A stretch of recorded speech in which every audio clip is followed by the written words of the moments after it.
Hello दोस्तों, कैसे हैं आप सब। उम्मीद करता हूं आप सब लोग अच्छे होंगे और आपकी तैयारी एकदम शानदार, ज़बरदस्त, जिंदाबाद तरीके से चल रही होगी। दोस्तों, आज हम आपको कराएंगे ज्योग्राफी यानी कि भूगोल के जो 500 क्वेश्चन हैं वो आज हम आपको कराएंगे। भूगोल के 500 क्वेश्चन कराएंगे जिसमें कि सारे ही क्वेश्चन आपके लिए बहुत ही ज़्यादा इम्पोर्टेंट हैं। तो आप ध्यान से इन क्वेश्चनों को देखें। देखिए, पहला क्वेश्चन है। पहला क्वेश्चन क्या कह रहा है। जस पीरियोडस पृथ्वी का वर्णन। ठीक है, जस पीरियोडस यानी पृथ्वी का वर्णन नामक पुस्तक के लेखक कौन है। जो ये पृथ्वी का वर्णन नामक एक पुस्तक लिखी गई है वो इसके लेखक कौन है। हिकेटियस। कौन है? हिकेटियस है। ठीक है, इसको आप याद रखेंगे। अगला क्वेश्चन देखिएगा। अगला क्वेश्चन है क्वेश्चन नंबर 2। भूगोल के जनक किसे कहा जाता है। तो भूगोल का जनक जो है हिकेटियस को कहा जाता है। किसको कहा जाता है? हिकेटियस को जो है भूगोल का जनक कहा जाता है। ठीक है। अगला क्वेश्चन, वर्तमान भूगोल का जनक किसे कहा जाता है। वर्तमान भूगोल का। ठीक है, क्वेश्चन देखिएगा। भूगोल का जनक जो अगर पूछ ले आपसे तो हिकेटियस, और अगर वर्तमान भूगोल का जनक पूछ ले, दोनों क्वेश्चनों में अंतर है। अलेक्जेंडर वान हमबोल्ट। अलेक्जेंडर वान हमबोल्ट। ठीक है, तो आप इसको याद रखेंगे। अगला क्वेश्चन देखिएगा। विश्व ग्लोब का निर्माता किसे माना जाता है। विश्व ग्लोब का निर्माता किसे माना जाता है। तो आप इसका सही आंसर बताएं क्या होगा। इसका सही आंसर मार्टिन बेहम। इसका सही आंसर हो जाएगा मार्टिन बेहम। ठीक है। अगला क्वेश्चन, जियोग्राफी का शब्द का इस्तेमाल सर्वप्रथम किसने किया था। इरेस्टनीज ने किया था। एरेस्टनीज ने किया था। ठीक है, तो आप इसको याद रखेंगे। व्यवस्थित भूगोल का जनक किसे कहा जाता है। इरेस्टनीज को कहा जाता है। इसको आप याद रखेंगे। अगला क्वेश्चन देखिएगा। क्वेश्चन नंबर 7 है। भौतिक भूगोल का जनक किसे कहा जाता है। पोलिडोनियस को कहा जाता है। किसको कहा जाता है? पोलिडोनियस। अगला क्वेश्चन, गणितीय भूगोल के संस्थापक कौन थे। तो गणितीय भूगोल के संस्थापक थे थेल्स व एनेक्सीमिंडर। थेल्स व एनेक्सीमिंडर। ठीक है, ये दो बंदे थे। इन दोनों ने इसको वो किया था। ठीक है, गणितीय भूगोल के संस्थापक माने जाते हैं ये। संस्कृति भूगोल का जनक किसे कहा जाता है। संस्कृति भूगोल का जनक कार्ल और सावर। ठीक है, कार्ल और सावर को माना जाता है। अगला क्वेश्चन देखिएगा। विश्व मानचित्र का निर्माता कौन है। अग्नेंजी मेंडर। ठीक है। अगला क्वेश्चन, भौगोलिक विश्वकोश का रचनाकार किसे माना जाता है। स्ट्रैबो। किसे माना जाता है? स्ट्रैबो को माना जाता है। स्ट्रैबो। अगला क्वेश्चन देखिएगा। महाविस्फोटक सिद्धांत यानी कि बिग बैंग थ्योरी का प्रतिपादन किसने किया था। एब जॉर्ज लेमेंटियर। ठीक है, लेमेंटियर ने किया था ये। अगला क्वेश्चन, समयावस्था या सतत सृष्टि सिद्धांत स्टेट थ्योरी का प्रतिपादन किसने किया था। थॉमस गोल्ड एंड हरमन बाडी। ठीक है, इन्होंने किया था। ठीक है। अगला क्वेश्चन, दोलन सिद्धांत का प्रतिपादन किसने किया था। दोलन सिद्धांत का प्रतिपादन डॉक्टर एलन संडेजा ने किया था। ठीक है, तो आप इसको याद रखेंगे। अगला क्वेश्चन, स्मृति सिद्धांत का प्रतिपादन किसने किया था। तो ये किया था अलेन गुद ने किया था। ठीक है, अलेन गुद ने किया था। तो आप इसको याद रखेंगे। स्मृति सिद्धांत, ठीक है, दोलन सिद्धांत, साम्यावस्था, ठीक है, और महाविस्फोटक सिद्धांत। अगला क्वेश्चन देखिएगा। हिग्स बोसन को किस नाम से जाना जाता है। हिग्स बोसन को किस नाम से। गॉड पार्टिकल नाम से जाना जाता है। गॉड पार्टिकल की खोज किसने की थी। Peter Higgs and François Englert. ठीक है। अगला क्वेश्चन, वैज्ञानिकों के अनुसार ब्रह्मांड का व्यास कितना है। वैज्ञानिकों के अनुसार ब्रह्मांड का व्यास कितना है। 10⁸ प्रकाश वर्ष। वैज्ञानिकों के अनुसार ब्रह्मांड में लगभग कितने अरब मंदाकिनी हैं। तो 100 अरब मंदाकिनी है। ठीक है, कितनी 100 अरब। अगला क्वेश्चन, वैज्ञानिकों के अनुसार प्रत्येक मंदाकिनी में लगभग कितने तारे हैं। तो प्रत्येक मंदाकिनी में लगभग 100 अरब तारे हैं। ठीक है। हम जिस मंदाकिनी में रहते हैं उसका नाम क्या है। तो उसका नाम है दूध मेखला यानी कि मिल्की वे। दूध मेखला यानी कि मिल्की वे। अगला क्वेश्चन, दूध मेखला का सर्वप्रथम किसने देखा था। दूध मेखला को सर्वप्रथम किसने देखा था। तो गैलीलियो ने देखा था। ठीक है। अगला क्वेश्चन, सबसे नवीनतम मंदाकिनी का नाम क्या है? डवार्फ मंदाकिनी। अगला क्वेश्चन, सौरमंडल के समस्त ऊर्जा का स्रोत है सूर्य। सौरमंडल का ऊर्जा का स्रोत है वो सूर्य है, ठीक है। अगला क्वेश्चन, वैज्ञानिकों के अनुसार मंदाकिनी के केंद्र में सूर्य की दूरी कितनी है? तो यह 30,000 प्रकाश वर्ष। कितनी? 30,000 प्रकाश वर्ष।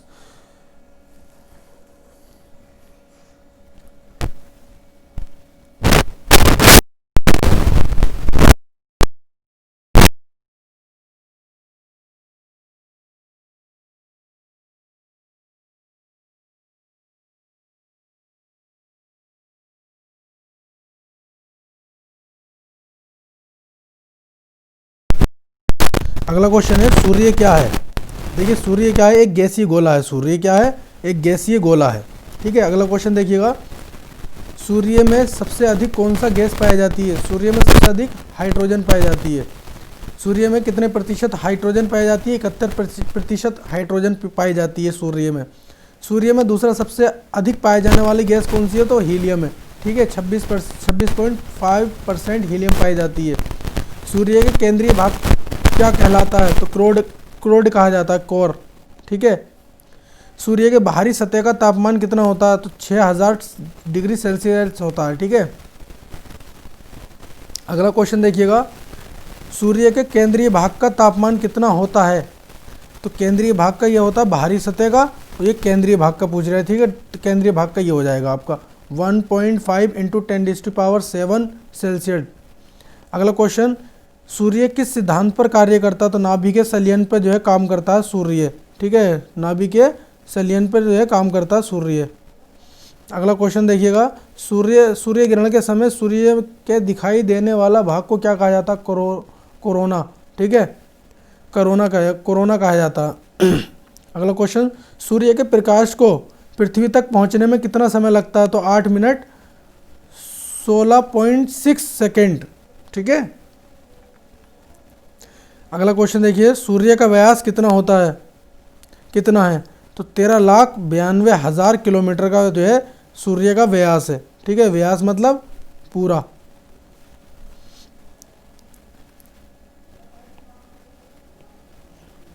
सूर्य का व्यास पृथ्वी के व्यास का कितना गुना है? सूर्य का व्यास मान चलो ये है, सूर्य का व्यास पृथ्वी ये हो गई, ठीक है। तो इसका कितना गुना है? तो ये 110 गुना है, 110 गुना है, ठीक है। सूर्य पृथ्वी से कितना गुना बड़ा है? तो 13 गुना बड़ा है, ठीक है। पृथ्वी जो है, ये सूर्य जो है पृथ्वी से 13 गुना बड़ा है। ये मान के चलो पृथ्वी ये सूर्य है, 13 लाख गुना बड़ा है, 13 लाख गुना बड़ा है, ठीक है, याद रखेंगे। गिरोह द्वारा सूर्य की परिक्रमा करने की बात सर्वप्रथम किसने कही थी? निकोलस कोपरनिकस ने की थी। किसने? निकोलस कोपरनिकस ने की थी। क्या कहा था इन्होंने? ये कहा था कि सूर्य के चारों ओर जो है ना हमारी पृथ्वी चक्कर लगा रही है, ठीक है, और आज भी यही है, ठीक है। तो इन्होंने ये कहा था। सूर्य केंद्रीय सिद्धांत का प्रतिपादन किसने किया था? सूर्य केंद्रीय इन्होंने कहा था, कोपरनिकस ने। जो अभी मैंने आपको बताया कि कोपरनिकस ने कहा था कि सूर्य जो है एक जगह है, बीच में है पृथ्वी के, मतलब पूरे ब्रह्मांड मतलब केंद्र में है ये, ठीक है। वो ग्रहीय कक्षाओं के नियम की खोज किसने की थी? तो जोहानेस केपलर ने की थी, ठीक है। केपलर ने गृह कक्षाओं की जो नियम का खोज जो की थी वो केपलर ने की थी, ठीक है। किस ग्रह को बोने ग्रह की सूची में रखा गया है? किस ग्रह को कौन कौन से? चेरान, सेरस और प्लूटो, ठीक है, बोने ग्रहों की सूची में रखा गया है इन्हें। वर्तमान में ग्रहों की संख्या कितनी है? तो वर्तमान में ग्रहों की संख्या है 8। कौन कौन से? बुध, शुक्र, पृथ्वी, मंगल, बृहस्पति, शनि और अरुण, वरुण, ठीक है। अगला क्वेश्चन, सूर्य से दूरी के हिसाब से ग्रहों को अवस्थित करें। मतलब सूर्य के जो है, मान चलिए सूर्य है, ठीक है, ये सूर्य है, तो इसके जो ये ग्रह हैं इसको अवस्थित करने के लिए कहा जा रहा है, ठीक है। तो सबसे पहले क्या होगा? सूर्य आ गया, ठीक है। सूर्य के बाद में बुध के बाद में शुक्र, फिर हमें पृथ्वी, मंगल, बृहस्पति, शनि, अरुण, वरुण, और यानी सूर्य के सबसे नज़दीक का ग्रह जो माना गया वो कौन सा है? ये बुध है, ठीक है। और सबसे दूर का वरुण है, ये आप याद रखेंगे। सबसे दूर और सबसे नज़दीक कौन सा है? बुध, और सबसे दूर जो है वरुण है। किस ग्रह को पार्थिव ग्रह या आंतरिक ग्रह कहा जाता है? तो पार्थिव ग्रह और आंतरिक ग्रह किस किस को कहा जाता है? बुध, शुक्र, पृथ्वी और मंगल को। ठीक है, अगला क्वेश्चन देखिए, किस ग्रह को बृहस्पति ग्रह या बाह्य ग्रह कहा जाता है? तो किस ग्रह को बृहस्पति ग्रह और बृहस्पति और शनि, वरुण और अरुण वरुण दोनों को। किन ग्रहों को नंगी आंखों द्वारा देखा जा सकता है? तो मंगल, बुध, बृहस्पति, शुक्र और शनि को देखा जा सकता है। आकार के हिसाब से ग्रहों को घटते क्रम में अवस्थित करें, घटते क्रम में, तो यह हो गया आपका आकार के हिसाब से सबसे बड़ा बृहस्पति, उससे छोटा शनि, अरुण वरुण, पृथ्वी, शुक्र, मंगल, बुध। ठीक है, तो अगर कहें इसके सबसे बड़ा ग्रह कौन सा है तो बृहस्पति, और सबसे छोटा अगर कहें तो बुध है। ठीक है, सबसे छोटा अगर कहें तो बुध, और सबसे बड़ा अगर बात करी जाए तो कौन सी है? बृहस्पति है। आपने देखा होगा बृहस्पति इस तरीके का कुछ बना हुआ है ना, इस तरीके से। सबसे अधिक घनत्व वाला ग्रह कौन सा है? तो शुक्र है। सबसे अधिक घनत्व किसका है? शुक्र का है। ठीक है, अब पूछे सबसे अधिक द्रव्यमान किसका है? तो द्रव्यमान की अगर बात करी जाए तो बृहस्पति की होगा। ठीक है, सबसे कम द्रव्यमान वाला ये सबसे अधिक वाला हो गया। ठीक है, ये सबसे कम वाला हो गया बुध। अगला क्वेश्चन देखिए, कौन सा ग्रह सूर्य का सबसे जल्दी परिक्रमा कर लेता है? तो बुध ही करेगा, करीब में ये है। ठीक है, तो परिक्रमा भी यही करेगा सबसे पहले, तो बुध करेगा। ठीक है, मीथेन की अधिकता के कारण किसे हरा गिरह कहा जाता है? वरुण को जो है सबसे ज़्यादा मीथेन है, तो इसे हरा गिरह कहा जाता है। वैज्ञानिकों के अनुसार किस ग्रह की घूर्णन की दिशा पूर्व से पश्चिम की ओर है? तो दो ग्रह ऐसे हमारे जो कि क्लॉकवाइज हैं। ठीक है, कौन कौन से? एक तो यह देखो, गिरह कैसे घूमते हैं? गिरह इस तरीके से घूम रहे हैं एंटी क्लॉकवाइज, और दो जो गिरह हमारे पास वो क्लॉकवाइज हैं। वो कौन कौन से हैं? शुक्र हो गए एक तो, ठीक है, शुक्र हो गया, और दूसरा क्या हो गया? अरुण हो गया। ठीक है, ये दो ऐसे ग्रह हैं कि ये क्लॉकवाइज हैं, बाकी सारे एंटी क्लॉकवाइज घूमते हैं। ठीक है, शुक्र तथा अरुण ग्रह को छोड़कर सभी ग्रहों की घूर्णन दिशा पश्चिम से पूर्व की ओर है। ठीक है, तो आप इसको याद रखेंगे एंटी क्लॉकवाइज। ठीक है, आपको ये अच्छे से याद रहेगा, एंटी क्लॉकवाइज और क्लॉकवाइज। क्लॉकवाइज का मतलब घड़ी की दिशा में, एंटी क्लॉकवाइज घड़ी की विपरीत दिशा में। अगला क्वेश्चन, कौन सा ग्रह सबसे चमकीला एवं सबसे गर्म है? तो शुक्र जो है सबसे चमकीला और सबसे गर्म है। ठीक है, अगला क्वेश्चन, किस ग्रह का अपना कोई उपग्रह नहीं है? तो बुध और शुक्र का कोई अपना कोई भी इनका उपग्रह नहीं है। ठीक है, किस ग्रह को पृथ्वी की भागिनी ग्रह कहा जाता है? तो शुक्र को कहा जाता है। ठीक है, शुक्र को क्या कहा जाता है? भागिनी ग्रह कहा जाता है। अगला देखो, सांझ का तारा तथा भोर का तारा किसे कहा जाता है? शुक्र ग्रह को कहा जाता है सांझ का तारा, भोर का तारा। अगला क्वेश्चन, किस ग्रह का घनत्व, आकार एवं व्यास लगभग पृथ्वी का समान है? तो शुक्र का है। अगला देखिएगा क्वेश्चन, ज्ञानीमीड किस ग्रह का उपग्रह है? तो वे बृहस्पति का है। ठीक है, लाल ग्रह किसे कहा जाता है? मंगल को कहा जाता है। लाल ग्रह जो कहा जाता है मंगल को कहा जाता है। फबोस डिबोस किस ग्रह के दो उपग्रह हैं? मंगल के दो उपग्रह हैं। ये कौन से? फबोस डिबोस किसके? मंगल के। फबोस डिमोस जो हैं दोनों मंगल के उपग्रह हैं।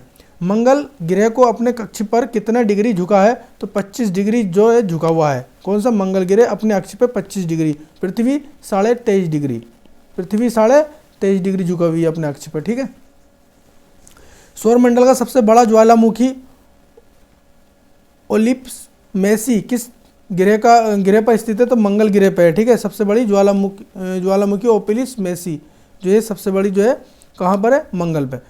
सौरमंडल का सबसे बड़ा पर्वत निकस ओलंपिया किस पर है? तो मंगल पे मिलेगा आपको ये भी। ठीक है, अगला क्वेश्चन देखिएगा, पृथ्वी के अलावा एकमात्र ग्रह कौन सा है जिस पर जीवन संभव माना जाता है? तो मंगल पे जो है माना जाता है। ठीक है, अभी UAE ने भी अपना मंगल मिशन भेजा जिसका नाम है होप। ठीक है, तो कई सारे जो है मंगल मिशन इजराइल के द्वारा भी भेजा गया अपना मंगल मिशन। अगला क्वेश्चन देखिएगा, शनि ग्रह के वलियों की संख्या कितनी है? शनि ग्रह के जो वलीय हैं उसकी संख्या कितनी है? 7 है। ठीक है, टाइटन किस ग्रह का सबसे बड़ा उपग्रह है? तो शनि का जो है टाइटन सबसे बड़ा उपग्रह है। किसका? शनि का। सौरमंडल किस उपग्रह का आकार बुध का ग्रह के लगभग बराबर है? ये कह रहे हैं सौरमंडल में किस उपग्रह का आकार बुध ग्रह के आकार के बराबर है? तो टाइटन के बराबर है। ठीक है, किस ग्रह का घनत्व इतना कम है कि उसे जल पर रखने पर तैरने लगेगा। तो शनि जो है इसका घनत्व जो है बहुत कम है, तो इसलिए भाई इसका जो है घनत्व बहुत कम है। तो शनि ग्रह का एकमात्र उपग्रह कौन सा है जो इसकी कक्षा में घूमने की विपरीत दिशा में परिक्रमा करता था? फोबे। ठीक है, तो आप इसको याद रखेंगे। शनि में जो है शनि का एकमात्र जो उपग्रह है फोबे, वो उसकी विपरीत दिशा में परिक्रमा करता है। ठीक है, उसकी दिशा में परिक्रमा नहीं करता, उसकी विपरीत दिशा में परिक्रमा करता है। 1665 में किस खगोल शास्त्री ने शनि ग्रह की खोज की थी? ये बताइए क्वेश्चन, किसने खोज की थी शनि ग्रह की? यह क्रिस्चियन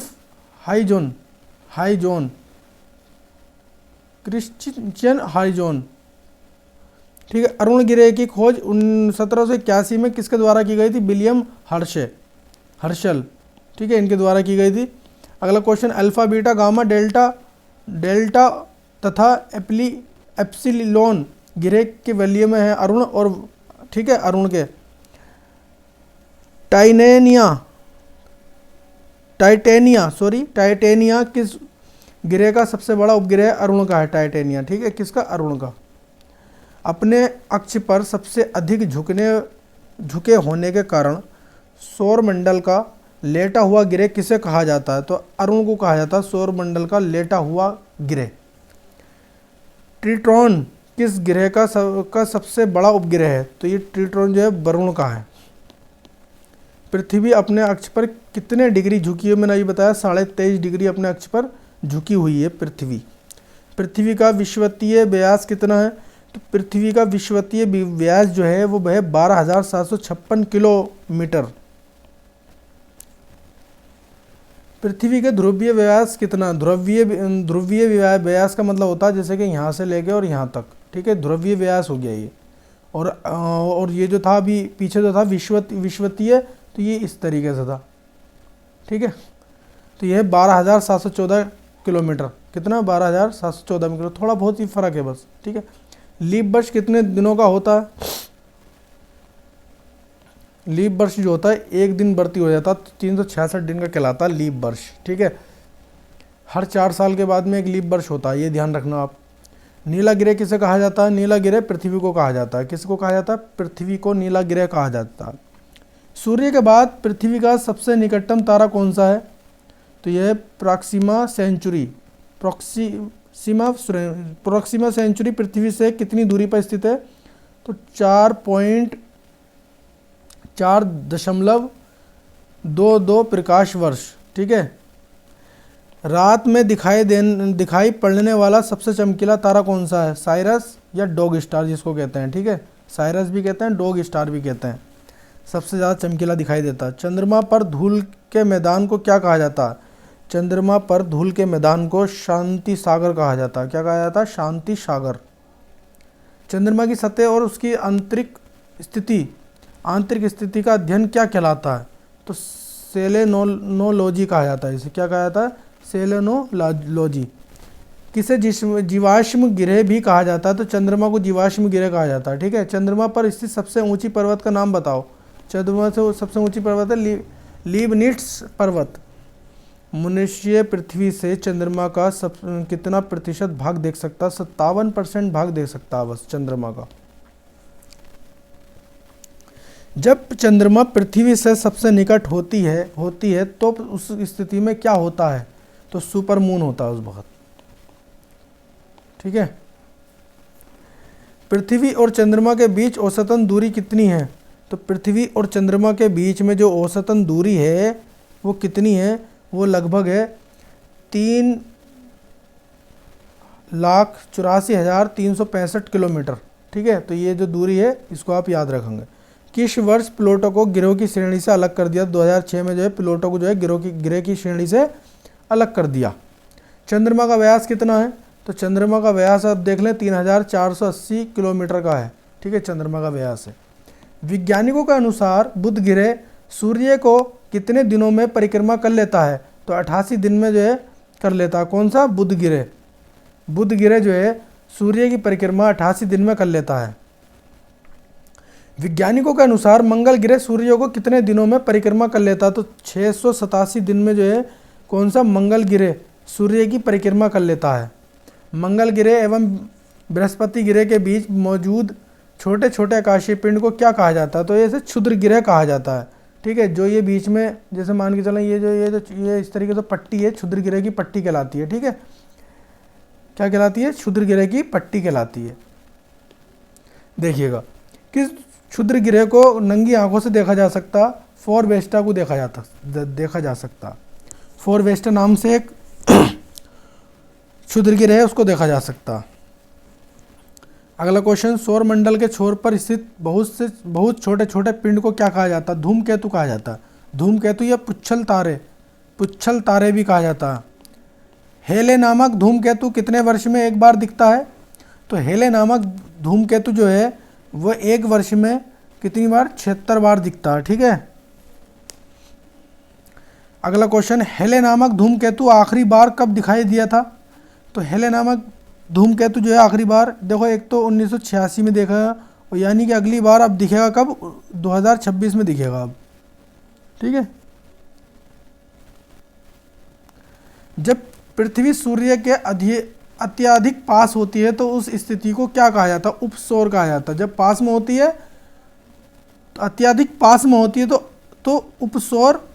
ठीक है, ऐसे याद जब पृथ्वी सूर्य के अत्यधिक पास होती है, ऐसे मान के चलो, तो ये क्या कहलाती है? उपसौर। ठीक है, उप प्रधानमंत्री ठीक है, तो मान के चलो ये प्रधानमंत्री, ये उप प्रधानमंत्री। तो इस तरीके से जो है अगर देखा जाए तो वो मुख्यमंत्री उप मुख्यमंत्री होते नहीं होते, तो करीब में होते हैं। ठीक है, तो ऐसे याद रखेंगे आप, जो है ये करीब में होगा। ठीक है, पृथ्वी के सबसे नज़दीक किस दिन हो, कौन सा दिन हो, मतलब किस दिन जो है सबसे करीब में होती है? तो 3 जनवरी को ऐसी स्थिति में पृथ्वी की सूर्य के बीच की दूरी जो है 14.70 करोड़ किलोमीटर होती है। ठीक है, 3 जनवरी को सबसे करीब में हो जाती है। जब पृथ्वी सूर्य से अधिकतम दूरी पर होती है तो उस स्थिति को अपसौर कहा जाता है। क्या कहा जाता है? अपसौर। तो आप ये याद रखेंगे। पृथ्वी सूर्य से सबसे अधिक दूरी पर किस दिन होता है?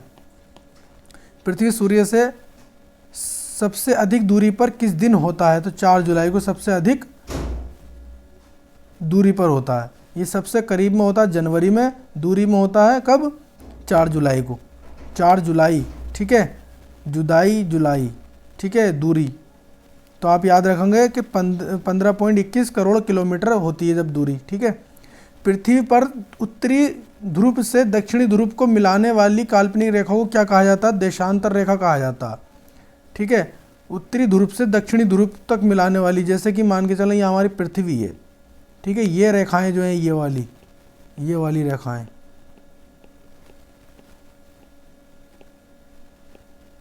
ठीक है, तो ये वाली जो रेखाएं ये वाली, ठीक है, ये वाली रेखाओं को क्या कहा जाता है?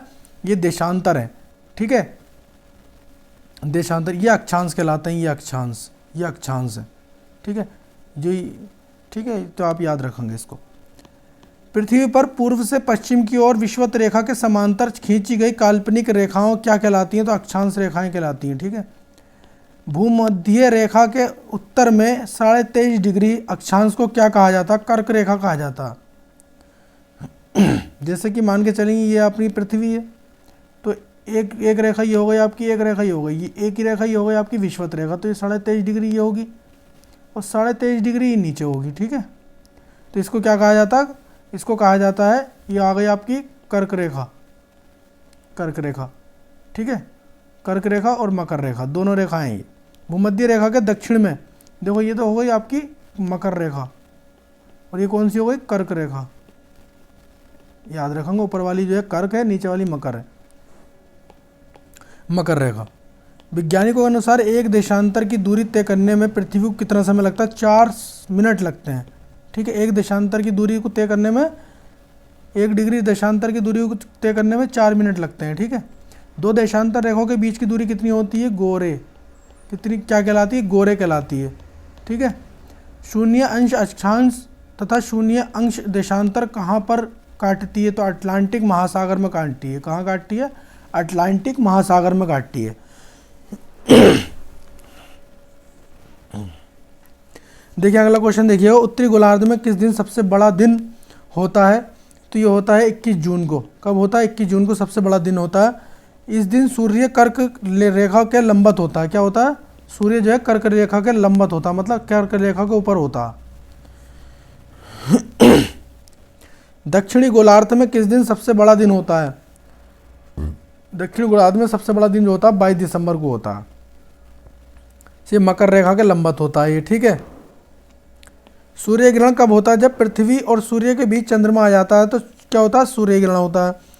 जब चंद्रमा और सूर्य के बीच पृथ्वी आ जाती है तो क्या कहलाती है? चंद्र ग्रहण कहलाती है। तो आप ये याद रखेंगे, जब चंद्रमा बीच में आ जाएगा तो सूर्य ग्रहण, जब पृथ्वी बीच में आ जाएगी तो चंद्र ग्रहण, ठीक है। आगे देखिएगा, ग्रीनविच से पूरब की ओर जाने पर समय पर क्या प्रभाव पड़ता है? तो प्रत्येक देशांतर समय 4 मिनट बढ़ जाता है, ठीक है। क्या होगा? ग्रीनविच से पूर्व की ओर चलेंगे, मान के चलिए ये हमारा जो है पृथ्वी है, ये ग्रीनविच रेखा है एक। अगर हम पूरब की ओर चलेंगे तो क्या होगा? ये 4 मिनट जो है बढ़ता जाएगा, 4 मिनट बढ़ेगा टाइम। कितने डिग्री देशांतर रेखा को अंतर्राष्ट्रीय तिथि रेखा कहा जाता है? तो 180 को जो है क्या कहा जाता है? 180 डिग्री को अंतर्राष्ट्रीय तिथि रेखा कहा जाता है। आगे देखिएगा, अंतर्राष्ट्रीय तिथि रेखा किन किन सागरों से होकर गुजरती है? अंतर्राष्ट्रीय तिथि रेखा किन किन सागरों से होकर गुजरती है? तो अटलांटिक सागर से, अटलांटिक सागर, चुंगी सागर, चूकी सागर और बेरिंग स्ट्रेट और प्रशांत महासागर से, ठीक है। इनसे होकर गुजरती है। कौन सी अंतर्राष्ट्रीय तिथि रेखा? कौन सी जल संधि अंतर्राष्ट्रीय तिथि रेखा के समांतर है? तो बेरिंग जल संधि जो है, बेरिंग ये जो है अंतर्राष्ट्रीय तिथि रेखा के समांतर है। भारत में कितने डिग्री पूर्वी देशांतर रेखा को भारत का मानक समय माना जाता है? तो 82.5 डिग्री को भारत का जो है मानक समय माना जाता है। भारत का समय ग्रीनविच से कितना घंटे आगे है? तो 5.5 घंटे आगे है ग्रीनविच से। ग्रीनविच वेधशाला, ठीक है। 82.5 डिग्री देशांतर रेखा कितने राज्यों से होकर गुजरती है? तो ये 5 राज्यों से होकर गुजरती है, उत्तर प्रदेश, मध्य प्रदेश, छत्तीसगढ़, उड़ीसा और आंध्र प्रदेश। 82.5 डिग्री देशांतर पर स्थित किस शहर से भारत का मानक समय निर्धारित होता है?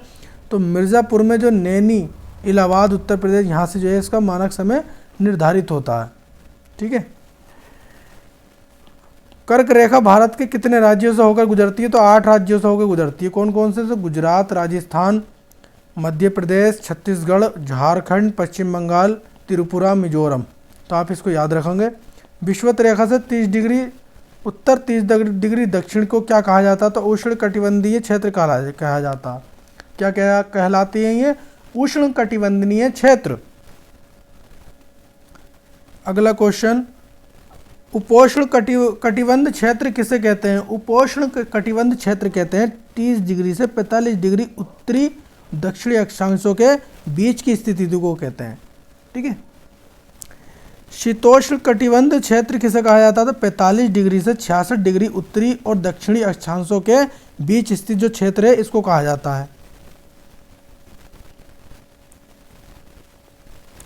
ध्रुवीय कटिबंध क्षेत्र किसे कहते हैं? ध्रुवीय कटिबंध क्षेत्र कहते हैं 66 डिग्री से 90 डिग्री उत्तरी और दक्षिणी अक्षांशों के बीच की स्थिति को कहते हैं। पृथ्वी के केंद्रीय भाग को क्या कहा जाता है? तो कोर कहा जाता है। पृथ्वी के केंद्रीय भाग को कोर कहा जाता है, ठीक है। पृथ्वी है ये मान के चलिए, इसकी जो आंतरिक भाग है इसको कोर कहा जाता है। क्या कहा जाता है? कोर। भूपर्पटी मुख्यतः किन चट्टानों से बनी है? बेसाल्ट चट्टानों से जो है भूपर्पटी का निर्माण हुआ है।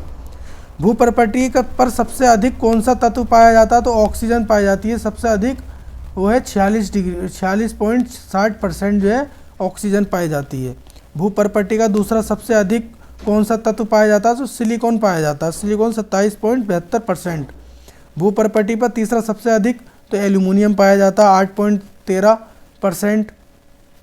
भूपर्पटी की मोटाई कितनी है? 34 किलोमीटर की है भूपर्पटी की मोटाई। पृथ्वी के हिस्से को मुख्यतः 3 भागों में बांटा गया, भूपर्पटी और आवरण मतलब मेंटल और केंद्रीय भाग जिसको कोर कहा जाता है, ठीक है। मैग्मा चैम्बर पृथ्वी के किस भाग में पाया जाता है? तो आवरण वाले में। कौन सा वाले में? मेंटल वाले में। मैग्मा भाग में पाया जाता है। आवरण की मोटाई कितनी है? तो 3400 किलोमीटर की है इसकी। पृथ्वी का केंद्रीय भाग किसका बना है? तो निकेल और फोरस का बना हुआ है, निकेल और फेरस। पृथ्वी के नीचे जाने पर प्रति 32 डिग्री मीटर पर एक तापमान डिग्री बढ़ जाता है। 1 डिग्री सेल्सियस तापमान बढ़ता है जब पृथ्वी के अंदर जाते हैं तो गहराई में। पृथ्वी के कुल कितने प्रतिशत भाग पर स्थल है? तो 29% भाग पर ही स्थल है।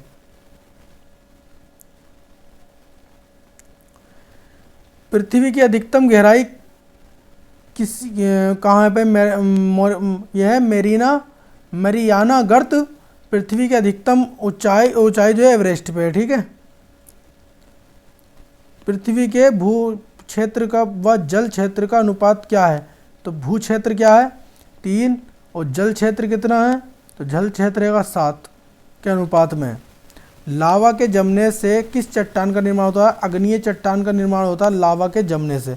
ग्रेनाइट, बेसाल्ट, डायोराइट आदि किस चट्टान के उदाहरण है? तो अग्नीय चट्टान के उदाहरण ही है, ठीक है। कौन सा एक पतालीय पिंड है?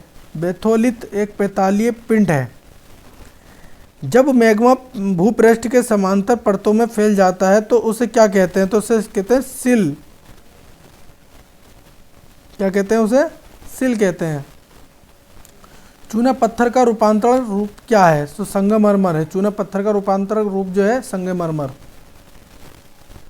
ग्रेनाइट का रूपांतरण नीस की चट्टानें जो है, ठीक है, ग्रेनाइट, नीस। बलुआ पत्थर का रूपांतरण रूप क्या है? क्वार्ट्जाइट। लिग्नाइट कोयला का रूपांतरण एंथ्रेसाइट कोला। लिग्नाइट का कोयला का मतलब ये सबसे अच्छा वाला कोयला होता है, ये एंथ्रेसाइट कोला। बिटुमिनस कोयला का रूपांतर ग्रेफाइट बिटुमिनस। शेल का रूपांतरक रूप क्या है? स्लेट। ग्रेवो का रूपांतरक रूप क्या है? सरपेटाइन।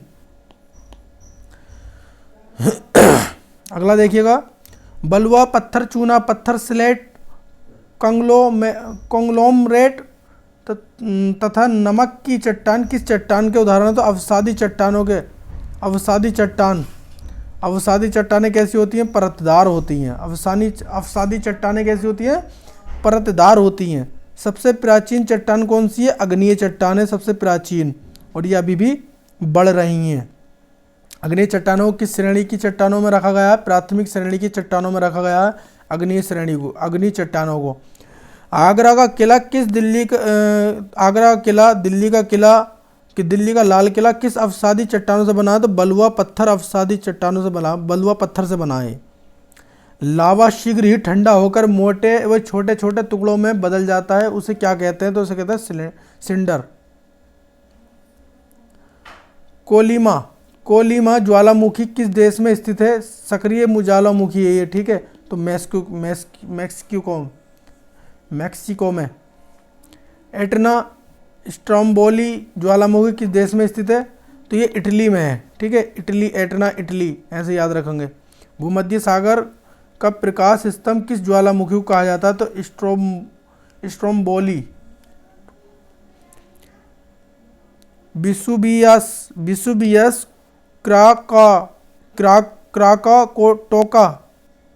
टोआ, फ्यूजियामा तथा मेयन किस ज्वालामुखी उदाहरण है? तो ये प्रसुप्त ज्वालामुखी के।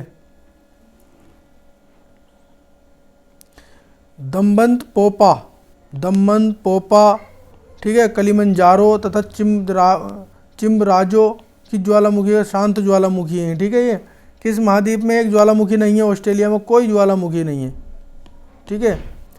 Fire ring of the Pacific किसे कहा जाता है? प्रशांत महासागर के परिमेखला को कहा जाता है, ठीक है। इस तरीके से ये है, यहाँ पे सब में ज्वालामुखी फटती रहती है, तो इसलिए फायर रिंग ऑफ पैसिफिक कहा गया है ये, ठीक है, जापान की साइड में। किस ज्वालामुखी के साथ जल तथा वाष्प भी बाहर निकलता है? ये क्या कहलाता है? गेसर कहा जाता है इसको। गेसर क्या कहा जाता है? गेसर कहा जाता है। विश्व का सबसे ऊंची ज्वालामुखी पर्वत कौन सा है?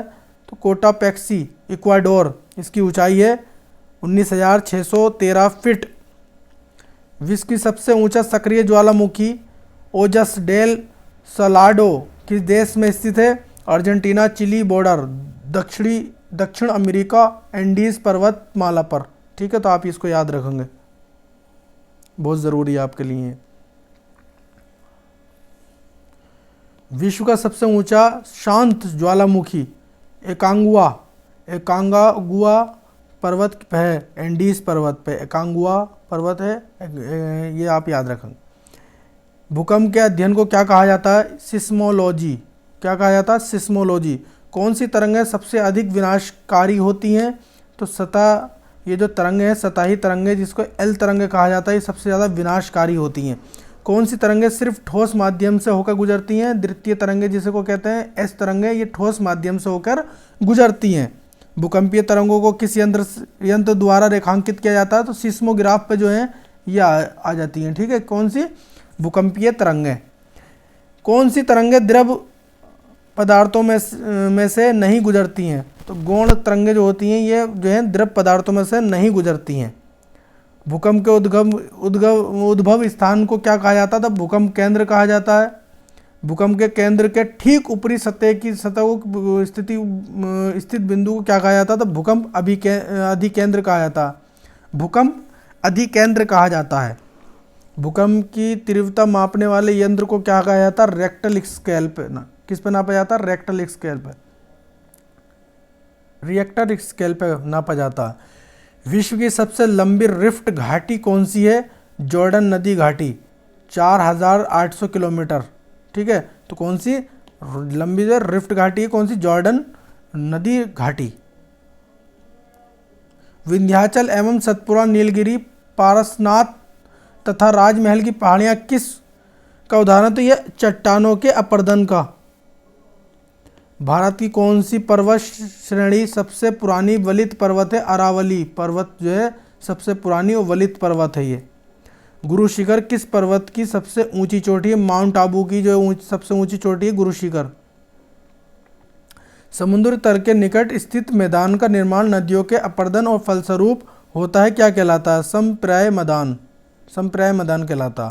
हवा द्वारा उड़ाकर लाई गई मिट्टी और बालू के कणों से निर्मित मैदानों को क्या कहा जाता है? लोएस मैदान।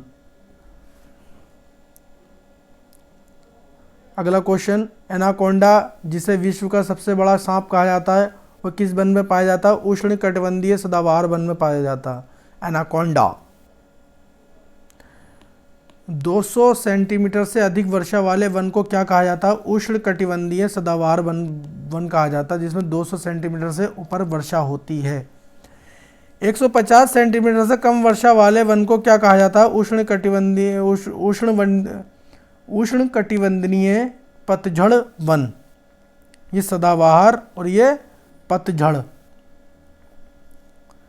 अरे भाई, ज़्यादा वर्षा होगी जब तो सदाबहार ही रहेगी, और जब वर्षा थोड़ी कम होगी तो पतझड़ भी होगा। किस वन के वृक्ष की पत्तियां नुकीली होती हैं? टेगा वृक्ष। और ये किस वजह से हो जाती हैं? ये हो जाती हैं पानी की कमी के कारण। किस वन में चौड़ी पत्ती वाले शंकुधारी वृक्ष पाए जाते हैं? पर्वतीय वन। सवाना घास का मैदान किस देश में स्थित है? तो आपको ये याद रखना है कि अफ्रीका में जो है सवाना घास के मैदान पाए जाते हैं। कंपोज घास के मैदान किस देश में पाए जाते हैं? तो ब्राज़ील में कंपोज घास के मैदान पाए जाते हैं। लानोस घास के मैदान किस देश में पाए जाते हैं? वेनेजुएला, कोलंबिया में पाए जाते हैं। कौन से? लानोस घास के मैदान। पिएरी घास के मैदान किस देश में पाए जाते हैं? अमेरिका और कनाडा में पाए जाते हैं पेरी घास के मैदान। पम्पास घास के मैदान किस देश में पाए जाते हैं? तो ये आपको मिलेंगे अर्जेंटीना में। ठीक है, कौन से? पम्पास घास के मैदान। डाउन्स घास के मैदान ऑस्ट्रेलिया में मिलेंगे आपको। स्टेपी घास के मैदान एशिया, यूक्रेन, रूस, चीन। ठीक है, यहाँ पर मिलेंगे आपको। कौन सा उष्ण कटिबंधीय घास है? तो कौन सा उष्ण कटिबंधीय घास है? सवाना। और कंपोज जो है कंपोज जो है ये कैसा है? उष्ण कटिबंधीय घास है। कौन सा शीत कटिबंधीय घास है? तो पेरी, पंपास, स्टेपी और डाउन्स जो है ये शीत कटिबंधीय घास है। ये आपको याद रखने हैं बहुत अच्छे से क्वेश्चन। बेल्ट घास के मैदान कहाँ पाए जाते हैं? दक्षिण अफ्रीका में पाए जाते हैं बेल्ट घास के मैदान। एशिया विश्व का लगभग कितने प्रतिशत भाग पर विस्तृत है? तो 30% भाग पर एशिया जो है विश्व के 30% भाग पर विस्तृत है, फैला हुआ है। कौन सी नहर एशिया को अफ्रीका से अलग करती है? तो लाल सागर और तथा सुएज नहर, ये जो है किसको, एशिया को अफ्रीका से अलग करती है। कौन सा सागर एशिया कौन सी सागर एशिया और यूरोप की सीमा बनाती है? तो लाल सागर और कैस्पियन सागर, भूमध्य सागर। तो ये क्या बनाती हैं? ये जो एशिया और यूरोप की सीमा बनाती हैं, ठीक है। कौन सी जल संधि एशिया को उत्तरी अमेरिका से अलग करती है? बेरिंग जल संधि जो है उत्तरी अमेरिका को एशिया से अलग करती है। एशिया में विश्व का लगभग कितने प्रतिशत जनसंख्या निवास करती है? 60% जनसंख्या जो है निवास करती है विश्व के, ठीक है। तो आप इसको याद रखेंगे। एशिया महाद्वीप में सबसे प्राचीन स्थलखंड कौन सा है? तो अंगारा लैंड, रूस और चीन, एवं गोंडवाना लैंड, प्रायद्वीपीय भारत। विश्व का सबसे बड़ा प्रायद्वीप कौन सा है? तो विश्व का सबसे बड़ा प्रायद्वीप है अरब प्रायद्वीप। कौन सा? अरब प्रायद्वीप। माउंट एवरेस्ट को अन्य किस नाम से जाना जाता है? तो सागर माथा नाम से भी जाना जाता है। किसको? माउंट एवरेस्ट को सागर माथा नाम से जाना जाता है। विश्व का सबसे विस्तृत पठार कौन सा? तिब्बत का पठार। सबसे विस्तृत जो पठार है वो कौन सा है? तिब्बत का पठार है। सबसे ऊंचा पठार की बात करें तो सबसे ऊंचा पठार है पामीर का पठार, जो कि पामीर ग्रंथि भी कहा जाता है इसे, ठीक है। और ये 4875 मीटर है।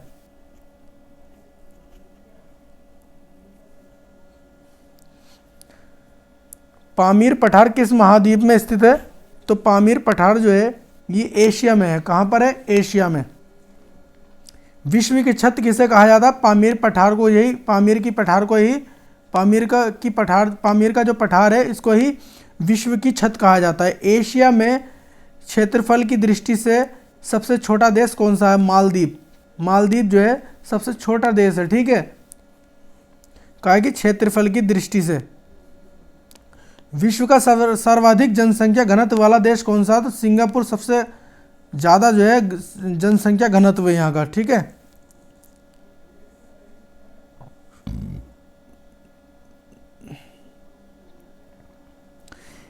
एशिया का सबसे बड़ा स्थल रुद्ध जिसकी सीमा समुद्र को स्पर्श नहीं करती है, देश कौन सा देश है?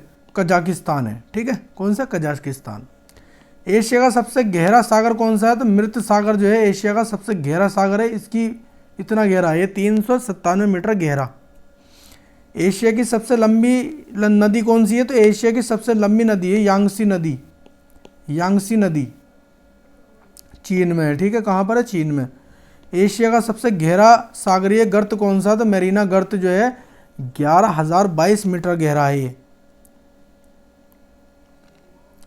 विश्व की सबसे गहरी झील कौन सी है? तो विश्व की सबसे गहरी झील जो है बैकाल झील है। कौन सी भी झील है? बैकाल झील। 1940 मीटर गहरी है ये, ठीक है। कहाँ पर है? एशिया में। विश्व की सबसे बड़ी झील कौन सी है? जो आंतरिक सागर कौन सी है? जो है कैस्पियन सागर, जो कि एशिया में ये भी, ठीक है। रूस के एशियाई भाग को क्या कहा जाता है? साइबेरिया।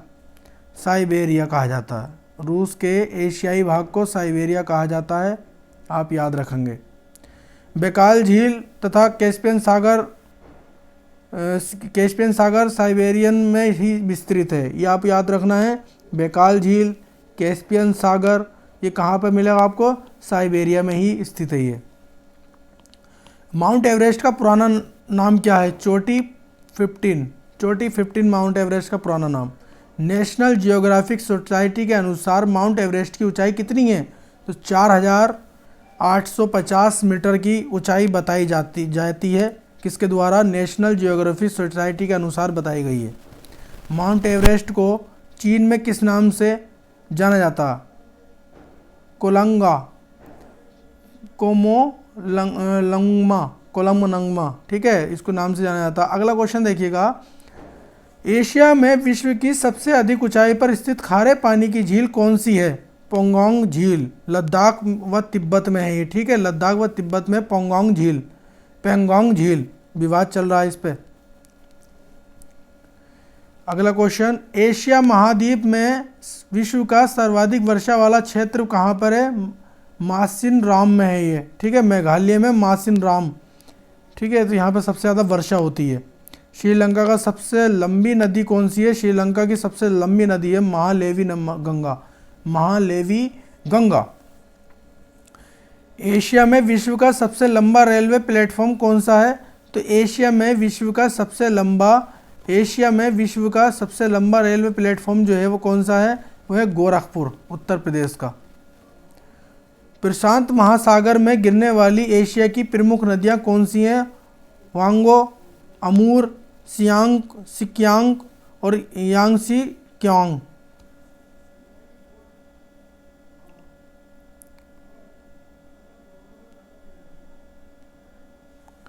अटलांटिक महासागर में गिरने वाली एशिया की प्रमुख नदियां कौन सी हैं? तो लीना, ओबे, येनेसी, ठीक है, ये जो नदियां हैं ये कहाँ गिरती हैं? अटलांटिक महासागर में गिरने वाली एशिया की प्रमुख नदियां, ये एशिया की, और कहाँ गिरती हैं? अटलांटिक महासागर में। एशिया की सबसे बड़ा रेल मार्ग कौन सा है? एशिया का सबसे बड़ा रेल मार्ग कौन सा है? ट्रांस साइबेरियन रेल मार्ग, जो कि लेनिनग्राड व व्लादिवोस्तोक 9438 किलोमीटर का है ये। अगला क्वेश्चन, एशिया की सबसे लंबी रेलवे सुरंग कौन सी है? तो एशिया की सबसे लंबी रेलवे सुरंग है शिकन, जापान में, ठीक है, ये सबसे लंबी है, 53.85 किलोमीटर की लंबी है। एशिया का सबसे बड़ा रबर उत्पादक व निर्यातक देश कौन सा? थाईलैंड। तंबाकू, गेहूं, चावल, चाय, कपास आदि के उत्पादन में विश्व में किस देश का प्रथम स्थान है? तो चीन का स्थान है, ठीक है, इसको आप याद रखेंगे। एशिया का सबसे गर्म स्थान कौन सा है? तो मोहनजोदाड़ो, जो कि पाकिस्तान में है, एशिया का सबसे ज़्यादा गर्म स्थान है। एशिया का सबसे ठंडा स्थान कौन सा है? बरखियांग्स, साइबेरियन में है ये, ठीक है, सबसे ठंडा स्थान है ये। किस स्थान को पृथ्वी की शीत ध्रुव कहा जाता है?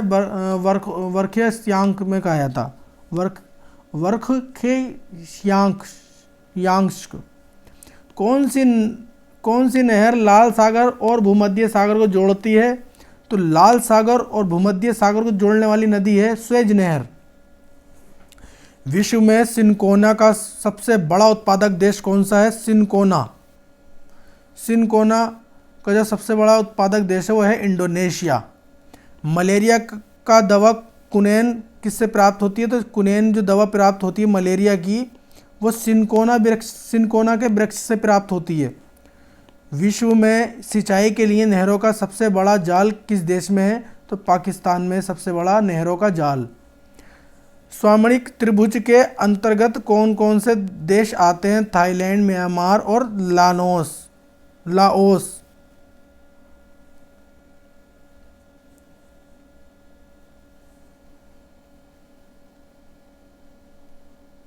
संपूर्ण भारत का अक्षीय विस्तार कितना है? संपूर्ण भारत का अक्षीय विस्तार कितना है? 8 डिग्री 4 मिनट 37 डिग्री 6 मिनट, ठीक है, कौन सा संपूर्ण अक्षीय विस्तार है ये?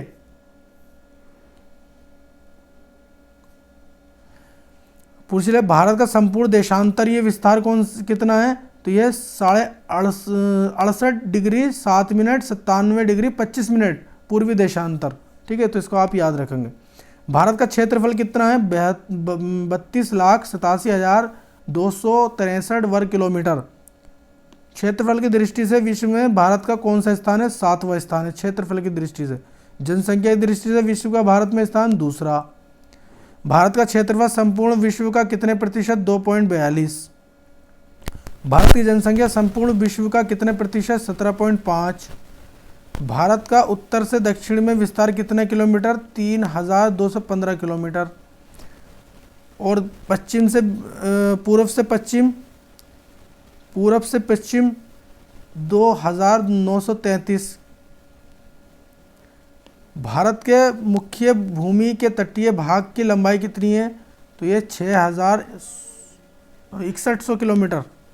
भारत की स्थल सीमा की लंबाई कितनी है? 15,200 किलोमीटर। संपूर्ण भारत के तटीय भाग की लंबाई कितनी है?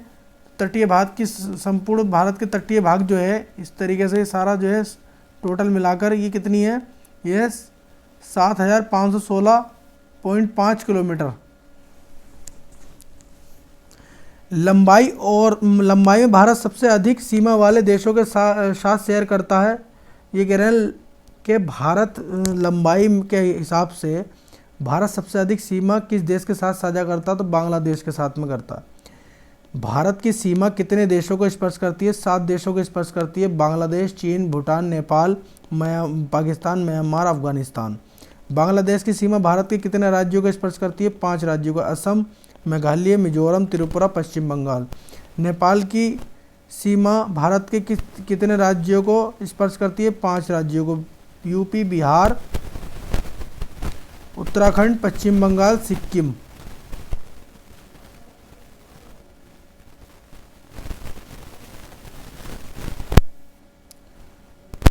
भूटान की सीमा भारत के किन राज्यों को स्पर्श करती है? सिक्किम, अरुणाचल प्रदेश, पश्चिम बंगाल और असम। भारत की जलीय सीमा कितने देशों से स्पर्श करती है? जलीय सीमा की बात हो रही है तो 7 देशों से स्पर्श करती है। पाकिस्तान, मालदीव और Sri Lanka, Bangladesh, Myanmar, Thailand, Indonesia. Bharat के कितने देशों के जल तथा स्थल सीमा दोनों को स्पर्श करती है? तो तीन को करती है। बांग्लादेश, म्यांमार, पाकिस्तान। भारत का सबसे दक्षिणम बिंदु कौन सा है? तो सबसे दक्षिणम बिंदु है इंदिरा पॉइंट, ठीक है, जिसको या पिग्मेलियन पॉइंट भी कहते हैं इसको, जो कि अंडमान निकोबार में है, ठीक है। भारत का सबसे उत्तरी बिंदु कौन सा है? तो ये सबसे दक्षिणी बिंदु है और ये उत्तरी बिंदु है। तो इंदिरा कॉल है जो जम्मू कश्मीर में है।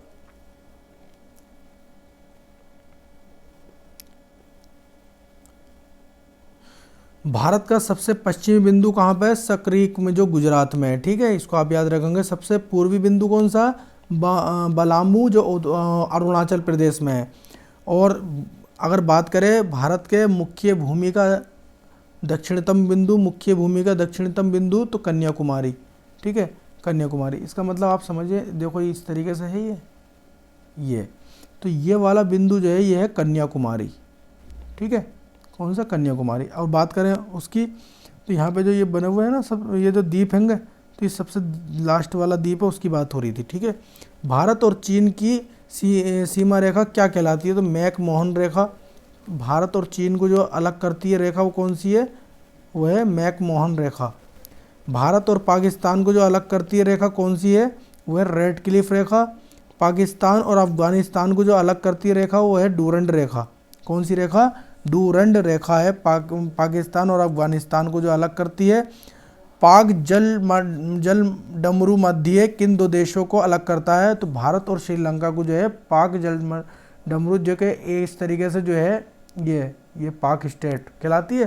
तो यही जो है भारत और श्रीलंका को अलग करता है। पृथ्वी के चुंबकीय विषुवत रेखा कहाँ से गुजरती है? तो त्रिवेंद्रम से गुजरती है। भारतीय उपमहाद्वीप देश कौन कौन से हैं? तो भारत, पाकिस्तान और बांग्लादेश और भूटान तथा नेपाल, ये जो है भारतीय उपमहाद्वीप देशों में से हैं, ठीक, देश हैं। मन्नार की खाड़ी किन 2 देशों के बीच स्थित है? भारत और श्रीलंका के बीच ये मन्नार की खाड़ी भी है, ठीक है। कौन सी? मन्नार की खाड़ी। भारत के किस राज्य की तटीय रेखा सबसे लंबी है? तो गुजरात की सबसे लंबी तटीय रेखा है, इसको आप याद रखेंगे, 1663 किलोमीटर की। भारत के कितने राज्य तटरेखा वाले राज्य हैं? तो 9 राज्य हैं तटरेखा वाले, जो कि हैं आपके महाराष्ट्र, गोवा, कर्नाटक, केरल, तमिलनाडु, उड़ीसा, पश्चिम बंगाल, आंध्र प्रदेश, गुजरात। 3 ओर से बांग्लादेश से घिरा राज्य कौन सा? वो है त्रिपुरा। तीनों ओर से बांग्लादेश से किससे घिरा हुआ? बांग्लादेश से, इसलिए इसका नाम त्रिपुरा हो गया, ठीक है, 3 तरफ से घिरा हुआ है तो त्रिपुरा। कौन सी नदी असम और अरुणाचल प्रदेश के बीच सीमा बनाती है? तो संकोश नदी जो है अरुणाचल प्रदेश और असम के बीच में जो है सीमा बनाती है। शिपकिला दर्रा, रोहतांग दर्रा, बॉम लाचा, बड़ा लाचा दर्रा, ये क्या है, हिमाचल प्रदेश में है। नाथुला दर्रा, जेलेपला दर्रा, ये सिक्किम में है। तुजू दर्रा, ये मणिपुर में। दर्रा किसे कहते हैं, दर्रा का मतलब जो संक्रिय रोड होता है उसे ही दर्रा कहता है, ठीक है। जो पतला रास्ता होता है उसे क्या कहा जाता, ठीक है, दर्रा कहा, ये कहा जाता दर्रा।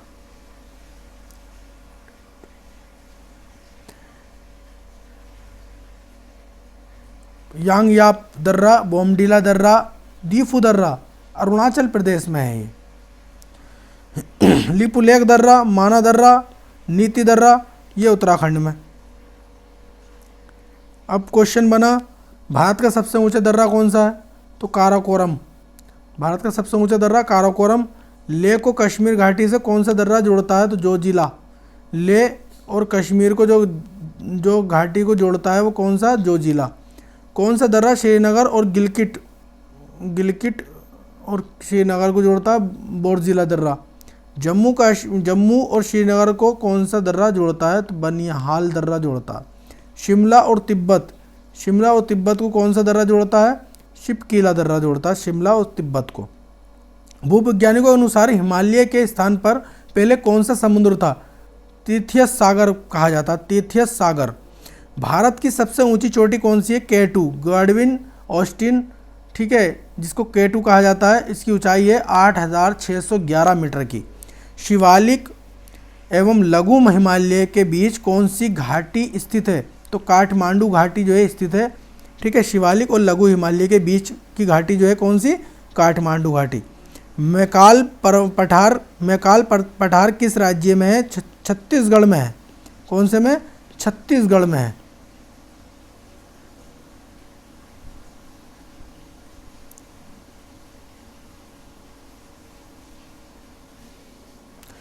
मालवा का पठार किस राज्य में है, तो मध्य प्रदेश और छत्तीसगढ़ में मालवा का पठार।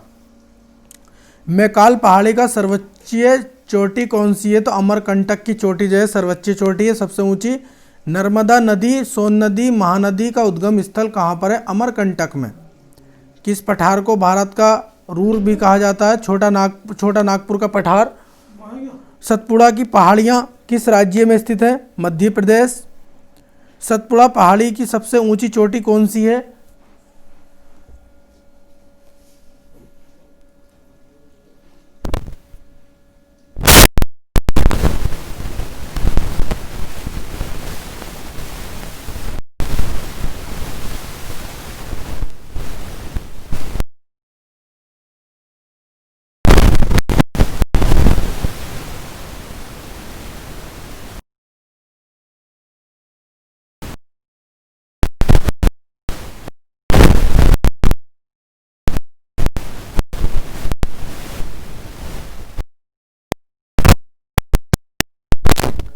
देखिए क्वेश्चन देखिएगा, सतपुड़ा की पहाड़ियाँ किस राज्य में स्थित है, तो मध्य प्रदेश में, ठीक है।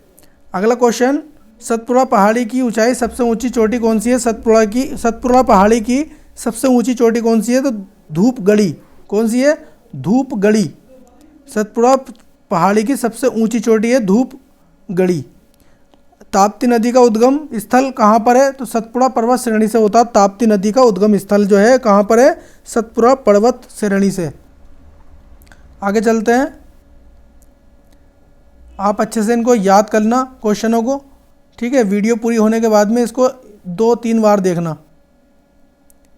पश्चिमी घाट को अन्य किस नाम से जाना जाता है, सह्याद्री नाम से जाना जाता है पश्चिमी घाट को, ठीक है। अन्य नाम जो है पश्चिमी घाट का सह्याद्री है।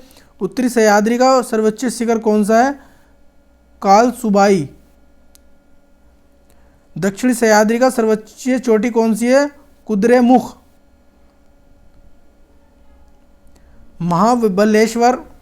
महाबलेश्वर चोटी का उच्चतम बिंदु कौन सा है, बिल्सन पॉइंट। दक्कन का पठार किस राज्य में है, महाराष्ट्र में। दक्कन का पठार कहाँ पर है, महाराष्ट्र में। सवित्री, बेन्ना, गयात्री, कोयना, कृष्ण नदी का उद्गम स्थल कहाँ पर है, महाबलेश्वर से है। घाट थाल घाट दर्रा किन दो शहरों के बीच है? तो मुंबई और नासिक के बीच में है।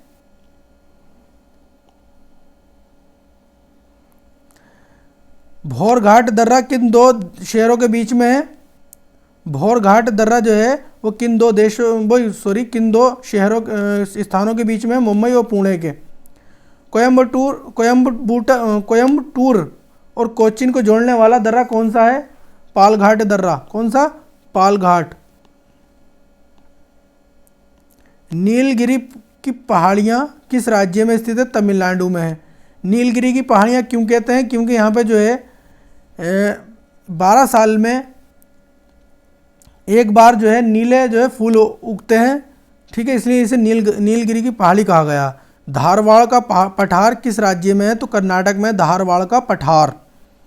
दक्षिणी भारत की सबसे ऊंची चोटी अन्नामुडी किस पहाड़ी पर स्थित है? तो अन्नामलाई पहाड़ी पर स्थित है। कहाँ पर? अन्नामलाई पहाड़ी पर। आंध्र प्रदेश और उड़ीसा के तटीय भाग में कौन सी पहाड़ी स्थित है? तो महेंद्रगिरी। ठीक है, आंध्र प्रदेश और उड़ीसा के तो तटीय भाग में कौन सी पहाड़ी स्थित है? महेंद्रगिरी की पहाड़ी जो है स्थित है। आप इसको याद रखेंगे।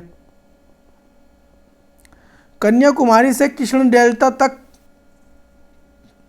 का तट कौन सा तट कहलाता है? कोरोमंडल तट कहलाता है।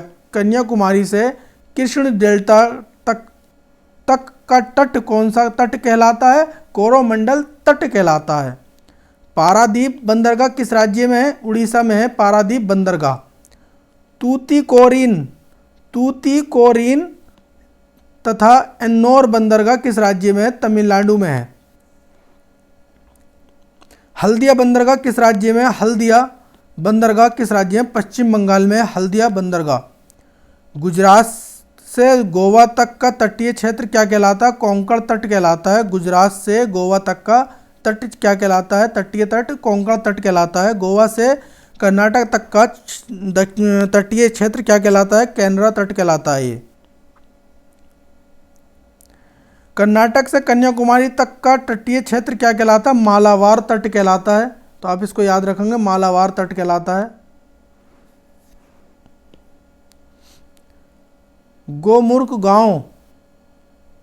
मोमुर्ग गांव बंदरगाह किस राज्य में? गोवा में है।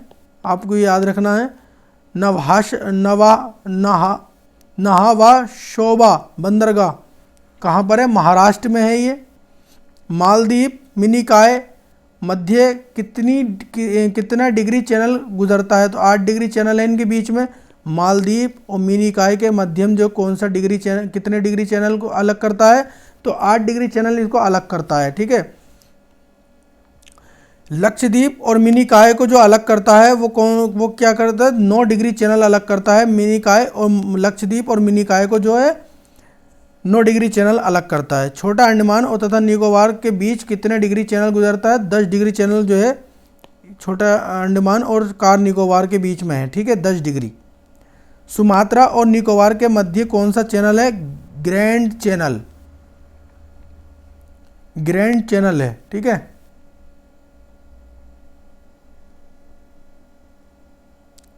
दक्षिणी अंडमान व लघु अंडमान के बीच कौन सा जो है पास है? डक्कन पास है।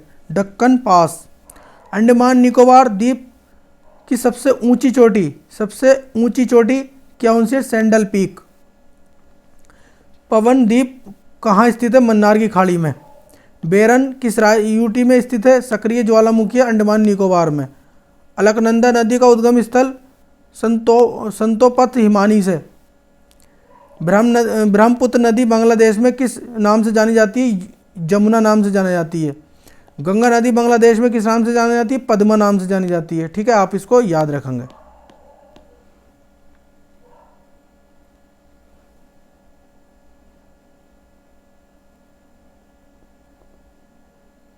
कौन सी नदी बंगाल की खाड़ी में जाकर गिरती है? तो गंगा जाके गिरती है। गोदावरी, कावेरी, हुगली, बेगाई,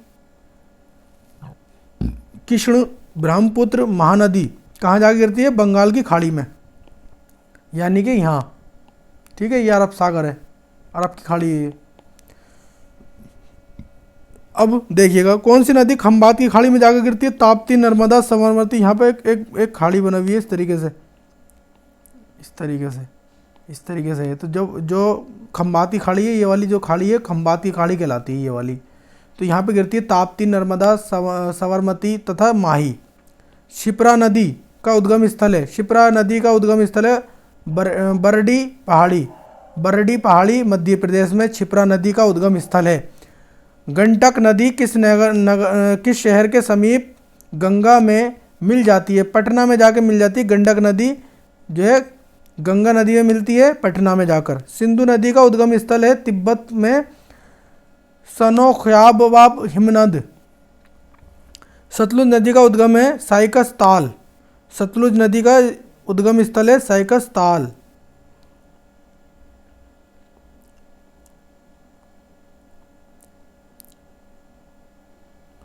सतलुज, चिनाब, रावी, व्यास, झेलम। सतलुज, चिनाब, रावी, व्यास, झेलम किसकी सहायक नदियां हैं? सिंधु नदी की। कुरल, बनास, बामनी, सिप्ता, पार्वती किसकी सहायक नदियां? चम्बल नदी की। लिसार, सरयू, चौकिया,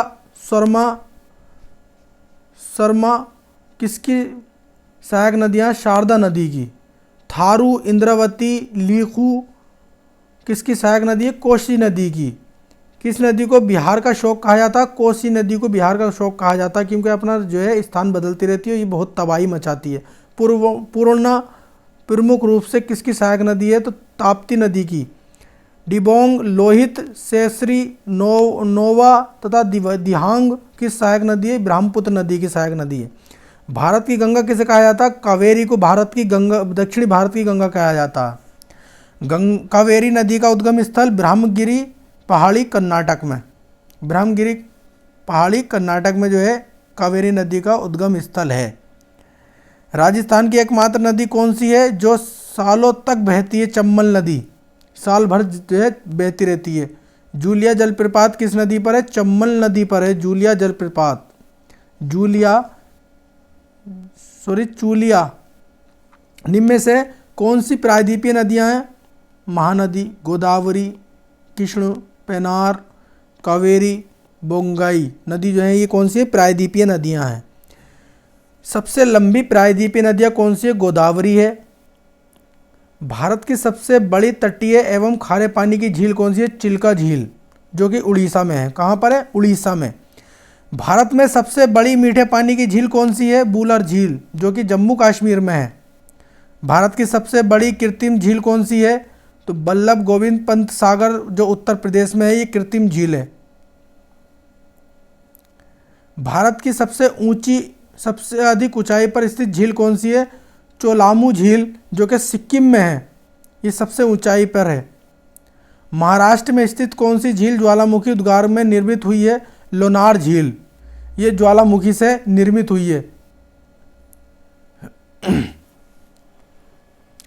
हुसैन सागर झील किस राज्य में स्थित है? तेलंगाना में है हुसैन सागर झील, तेलंगाना में।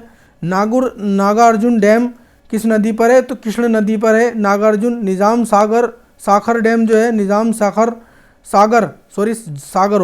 सागर डैम जो है वो मंजीरा नदी पर है। पूर्वोत्तर भारत में सबसे मीठे पानी की झील कौन सी है? लोकटक झील है मणिपुर की। सबसे मीठे पानी की झील लोकटक झील। Rana Pratap Sagar dam, Jawahar Sagar dam, Gandhi Sagar dam किस नदी पर स्थित है? चंबल नदी पर स्थित है। ये जितने भी हैं, ठीक है, ये वाले डैम देख लीजिएगा। मालाताल झील, सात ताल झील,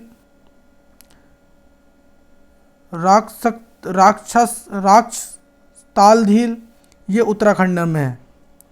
भारत की दूसरी सबसे बड़ी झील कौन सी है? पुलिकट झील, आंध्र प्रदेश और तमिलनाडु में। पुलिकट झील भारत की सबसे बड़ी झील, पुलिकट झील। नागिन झील, डल झील, बेरीनाग झील, ये कहाँ पर? जम्मू कश्मीर में। सांबर झील, राजसमंद झील, पिछोला झील, ये राजस्थान में। भारत की सबसे ऊंचा जलप्रपात जोग जलप्रपात या गोरशप्पा जलप्रपात भी कहा जाता है, साबरमती नदी पर है। ये कहाँ है? सारावती नदी पर। शिव समुद्रम जलप्रपात किस नदी पर है? कावेरी नदी पर है।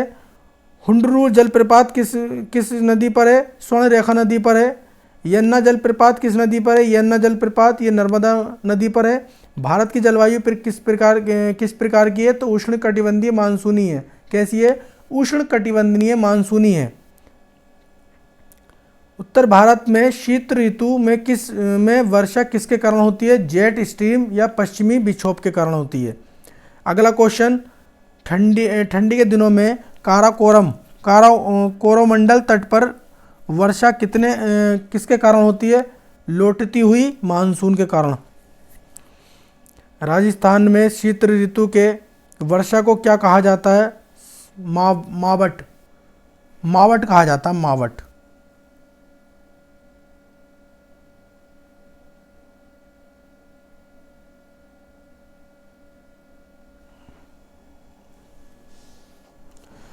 शीत ऋतु में चलने वाली तीव्र आर्द्र हवाएं जिसमें गरज के साथ वर्षा होती है, पूर्वी भारत में क्या कहा जाता है? उसको नवेस्टर कहा जाता है, पश्चिम बंगाल, और काल बैसाखी का काल कहा जाता है। ठीक है। शीत ऋतु में चलने वाली तीव्र आर्द्र हवाएं जिसमें गरज के साथ वर्षा होती है, कर्नाटक में उसको क्या कहा जाता है? Cherry blossom.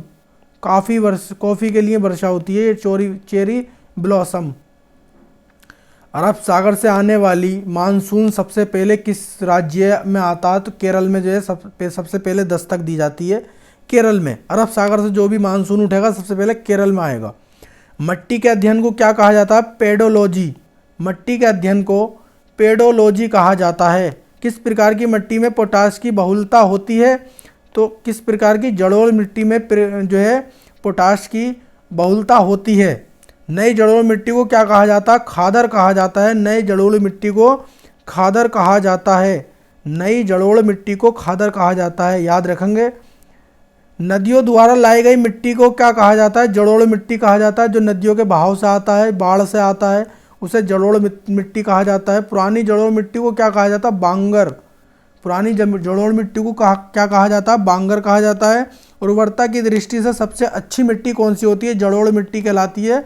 सबसे अच्छी जो है पैदावार के लिए सबसे ज़्यादा अच्छी जो मिट्टी कहलाती है वो जलोढ़ मिट्टी कहलाती है। बेसाल्ट चट्टानों के टूटने से किस प्रकार की मिट्टी का निर्माण होता है? काली मिट्टी का निर्माण होता है बेसाल्ट की चट्टानें टूटने से। काली मिट्टी में किस प्रकार की बहुलता होती है? आयरन, चूना, एल्युमिनियम और मैग्नीशियम की जो है मात्रा अधिक होती है। सबसे ज़्यादा उपजाऊ और सबसे ज़्यादा कॉफ़ी की, जूट की, और ये जो है ज़्यादातर यहीं पे जो है कपास की खेती होती है काली मिट्टी में। ठीक है, क्योंकि ये सबसे ज़्यादा उपजाऊ मिट्टी कहलाती है। किसकी उपस्थिति के कारण काली मिट्टी का रंग काला होता है? टिटेनी फेरस के कारण। टिटेनी फेरस मैग्नेटाइट जीवाश्म के कारण जो होती है। काली मिट्टी के अन्य किस नाम से भी जाना जाता है? रेगुल मिट्टी कहा जाता है। काली मिट्टी को रेगुल मिट्टी, काली मिट्टी को रेगुल मिट्टी भी कहा जाता है।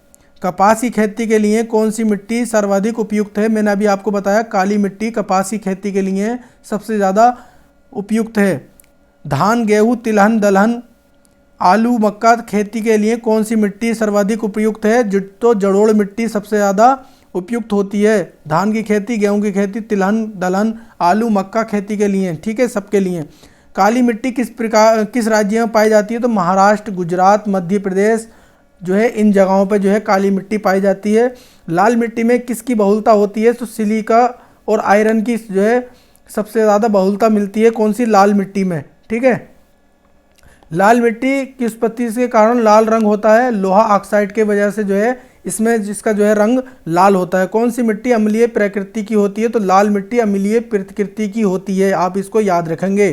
किसका इस्तेमाल करके लाल मिट्टी की उर्वरता बढ़ाई जा सकती है? तो चूना का इस्तेमाल करके लाल मिट्टी की उर्वरता बढ़ाई जा सकती है। लेटराइट मिट्टी में किसकी बहुलता होती है? आयरन और सिलिका की बहुलता होती है लेटराइट मिट्टी में। आयरन और सिलिका की बहुलता होती है लेटराइट मिट्टी में, याद रखेंगे। लेटराइट मिट्टी में आयरन और सिलिका की बहुलता होती है। मानसूनी जलवायु की आर्द्रता और शुष्कता के परिवर्तन के परिणाम स्वरूप किस मिट्टी का निर्माण होता है? तो लेटराइट मिट्टी का निर्माण होता है। मानसूनी जलवायु की आर्द्रता और शुष्कता के परिवर्तन के परिणाम स्वरूप, ठीक है, इसको याद रखेंगे। लेटराइट मिट्टी में किसकी उपस्थिति के कारण इसका रंग सफ़ेद होता है? केओलिन की वजह से जो है लेटराइट मिट्टी का जो है सफ़ेद रंग होता है, ठीक है, केओलिन की वजह से। कौन सी मिट्टी चाय और इलायची की खेती के लिए सर्वाधिक उपयुक्त है? तो लेटराइट मिट्टी जो है चाय और इलायची की खेती के लिए सबसे ज़्यादा उपयुक्त है।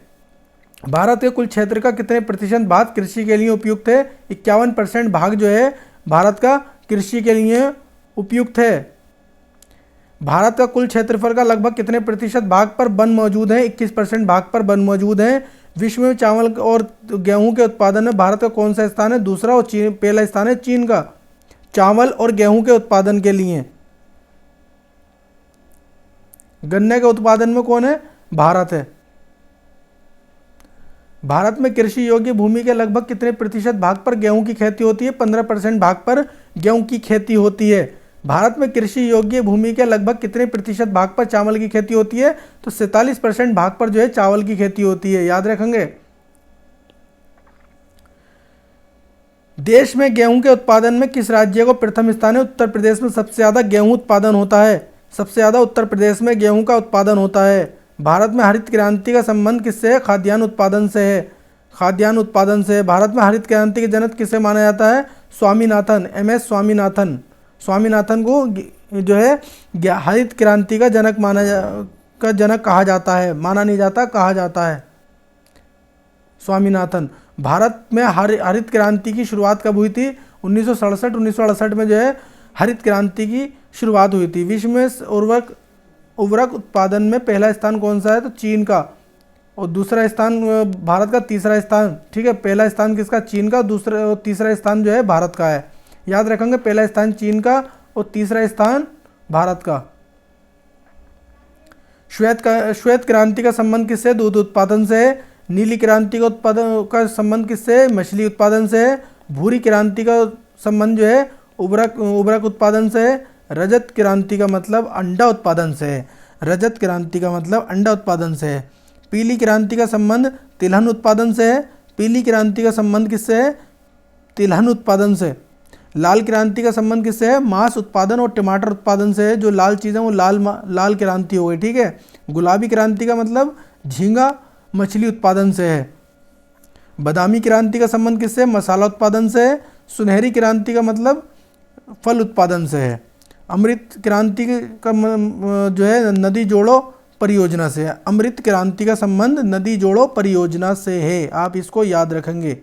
आम, केला, नींबू, काजू, काली मिर्च, नारियल, अदरक, हल्दी का उत्पादन में किस भारत का कौन सा स्थान है? तो पहला स्थान है। किस किस चीज़ में है? तो आप याद रखेंगे आम, केला, नींबू, काजू, काली मिर्च, नारियल, अदरक और हल्दी के उत्पादन में। फलों एवं सब्जियों के उत्पादन में विश्व में भारत का कौन सा स्थान है? तो दूसरा स्थान है भारत का, और पहला स्थान है चीन का फलों और सब्जियों के उत्पादन में, क्योंकि वहाँ की जनसंख्या ज़्यादा है तो उत्पादन भी ज़्यादा होगा, जाहिर सी बात है।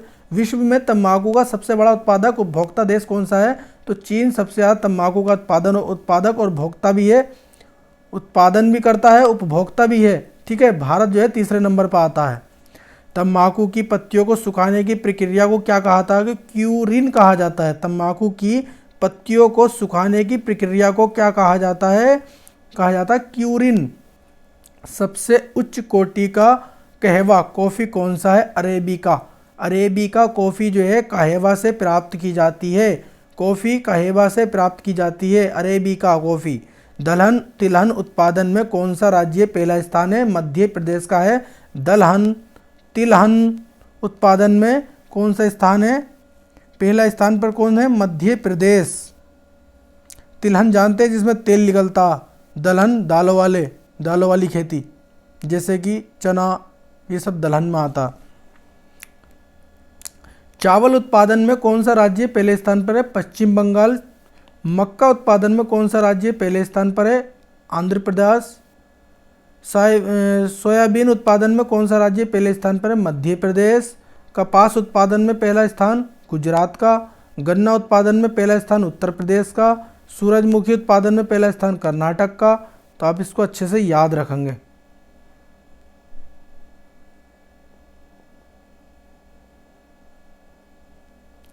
मसालों के उत्पादन में कौन सा राज्य पहले स्थान पर है? केरल। मसालों के उत्पादन में पहले स्थान पर केरल है। जूट के उत्पादन में पश्चिम बंगाल है। और प्याज के उत्पादन में महाराष्ट्र। गेहूं, जौ, चना, मटर, सरसों, आलू, राई कौन से फसलें हैं? ये रबी की फसलें कहलाती हैं। कौन कौन सी? जौ, गेहूं, चना, मटर, सरसों, आलू, राई। राई मतलब लाई जो होती है जिससे तेल निकलता है। तो ये क्या कौन सी फसल है? रबी की फसल है। रबी की फसल कौन से माह में बोई जाती हैं? तो अक्टूबर से नवंबर के महीने में जो है बोई जाती हैं। कौन सी? रबी की फसलें। तो आप ये याद रखेंगे, रबी की फसलें अक्टूबर और नवंबर के बीच में बोई जाती हैं। और काटी कब जाती हैं? अप्रैल और मार्च में काटी जाती हैं। कौन सी? रबी की फसलें जो हैं आप याद रखेंगे कि अप्रैल मार्च में काटी जाती हैं और बोई कब जाती हैं? अक्टूबर और नवंबर में बोई जाती हैं। अब जो बोई जाएंगी, कौन सी फसलें बोई जाएंगी? रबी की फसलें बोई जाएंगी। गेहूँ बोया गया है, जो बोई गई है, चना बोया जाएगा, मटर, सरसों, आलू, ये सारी चीज़ें अब बोई जाएंगी और कटेंगी कब? मार्च अप्रैल में जाकर। धान, गन्ना, तिलहन, ज्वार, बाजरा, अरहर कौन सी फसलें हैं? तो खरीफ की फसलें कहलाती हैं ये। और ये बोई कब जाती हैं? जून से जुलाई के बीच में बोई जाती हैं और कटती कब है? नवंबर और दिसंबर में कटती हैं। गन्ना, धान, तिलहन, जैसे कि गन्ना इस बात देखो कट रहा है, धान कट चुके हैं, तिलहन, ज्वार, बाजरा, ये सारी चीज़ें जो हैं खरीफ की फसलें कहलाती हैं। कौन सी फसलें? खरीफ की फसलें कहलाती हैं। भारत में सिंचाई परियोजना को कितने भागों में विभाजित किया गया है? तो भारत में सिंचाई परियोजनाओं को 3 भागों में विभाजित किया गया है। बृहत सिंचाई परियोजना, मध्य सिंचाई परियोजना, लघु सिंचाई परियोजना। 10,000 हेक्टेयर से अधिक कृषि योग्य भूमि वाले क्षेत्रों को कौन सी परियोजना लागू की जाती है? बृहत सिंचाई योजना के अंतर्गत लाया जाता है। पलामू टाइगर रिजर्व किस राज्य में है? झारखंड में है। पलामू टाइगर रिजर्व जो है वो झारखंड में है। बिलीगिरी रंगनाथ टाइगर रिजर्व कहाँ पर है? कर्नाटक में है। तो आप याद रखेंगे, बिलीगिरी रंगनाथ टाइगर रिजर्व जो है वो कर्नाटक में है। दंदेली अंशी टाइगर रिजर्व जो है आपका कर्नाटक में है। तो आप याद रखेंगे दोनों आपके ही कर्नाटक के हैं। अचांकमार टाइगर रिजर्व, उदंती सीता नदी टाइगर रिजर्व जो है ये आपका छत्तीसगढ़ में है। तो आप इसको भी याद रखेंगे। पाकुई टाइगर रिजर्व किस राज्य में है? तो अरुणाचल प्रदेश में है। पाकुई टाइगर रिजर्व कहाँ पर है? अरुणाचल प्रदेश में है। पाकुई टाइगर रिजर्व अरुणाचल प्रदेश में। पीलीभीत टाइगर रिजर्व किस राज्य में है? तो उत्तर प्रदेश में है। पीलीभीत टाइगर रिजर्व उत्तर प्रदेश में। सतकोसिया टाइगर रिजर्व कहाँ पर है? उड़ीसा में है। सतकोसिया टाइगर रिजर्व उड़ीसा में। Melghat tiger reserve, Bor tiger reserve किस राज्य में? महाराष्ट्र में है। तो 5 नदियों की भूमि को किसे कहा जाता है? 5 नदियों की भूमि कहा जाता है पंजाब को, इसलिए इसका नाम पंजाब रखा। ठीक है, 5 भूमियों की पंजाब। बुनकरों का शहर किसे कहा जाता है? पानीपत को कहा जाता है। बुनकरों का शहर किसे कहा जाता है? पानीपत को। भारत का मैनचेस्टर किसे कहा जाता है? अहमदाबाद को भारत का मैनचेस्टर कहा जाता है। भारत का पीटर्सबर्ग किसे कहा जाता है? जमशेदपुर को कहा जाता है भारत का पीटर्सबर्ग। तो याद रखेंगे, भारत का पीटर्सबर्ग किसका कहा जाता है? जमशेदपुर को कहा जाता है। भारत का प्रवेश द्वार किसे कहा जाता है? भारत का प्रवेश द्वार बम्बई को कहा जाता है। भारत का प्रवेश द्वार मुंबई को कहा जाता है। क्वीन ऑफ डेक्कन किस शहर में को कहा जाता है? क्वीन ऑफ डेक्कन पुणे को कहा जाता है। फलोद्यानों का स्वर्ग किसे कहा जाता है? सिक्किम को कहा जाता है। फलो उद्यानों का शहर जो है का स्वर्ग किसे कहा जाता है? सिक्किम को कहा जाता है। पहाड़ी की मलिका नेतरहट को कहा जाता है।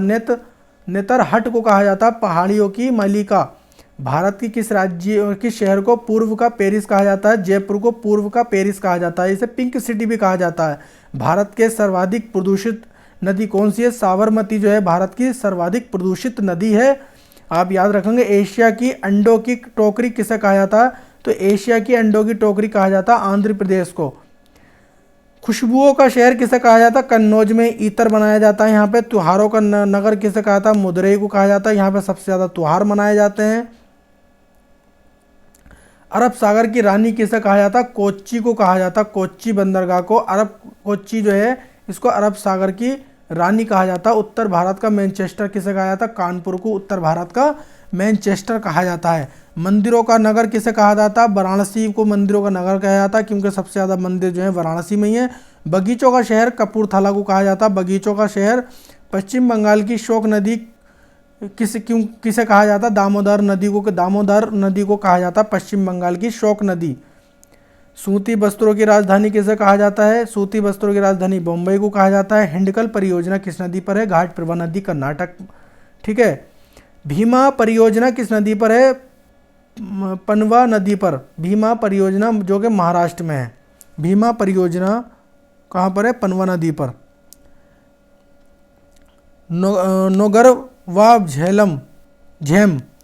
नोगरवाई झेम वन्य अभ्यारण्य किस राज्य में? मेघालय में है। पंचमढ़ी वन्य जीव अभ्यारण्य किस राज्य में है? पंचमढ़ी वन्य जीव अभ्यारण्य कौन से राज्य में है? तो मध्य प्रदेश में है पंचमढ़ी। पराम्बिकुलम जो है केरल में है। ठीक है। डाम्फा वन्यजीव अभ्यारण्य डाम्फा वन्यजीव अभ्यारण्य मिजोरम में है। देवांतगल वन्यजीव अभ्यारण्य तमिलनाडु में है। कुम्भलगढ़ वन्यजीव अभ्यारण्य राजस्थान में। घाना पक्षी विहार राजस्थान में। और सोमेश्वर वन्यजीव अभ्यारण्य कर्नाटक में। सोमेश्वर वन्यजीव अभ्यारण्य कर्नाटक में। दालमा वन्यजीव अभ्यारण्य झारखंड में। भारत का प्रथम राष्ट्रीय उद्यान जो है वो कौन सा है? जिम कॉर्बेट नेशनल पार्क जो कि उत्तराखंड में है। भारत में सर्वाधिक राष्ट्रीय उद्यान किस राज्य में है? तो मध्य प्रदेश में है, 11 हैं। कितने हैं? मध्य प्रदेश में 11 सर्वाधिक राष्ट्रीय उद्यान। भारत का सबसे बड़ा राष्ट्रीय उद्यान कौन सा है? तो हेमिस नेशनल पार्क जो लेह लद्दाख में। कहाँ पर? लेह लद्दाख में। भारत में सर्वाधिक 94 वन्यजीव अभ्यारण्य किस राज्य यूटी में है? अंडमान निकोबार द्वीप में जो 94 वन्यजीव अभ्यारण्य हैं।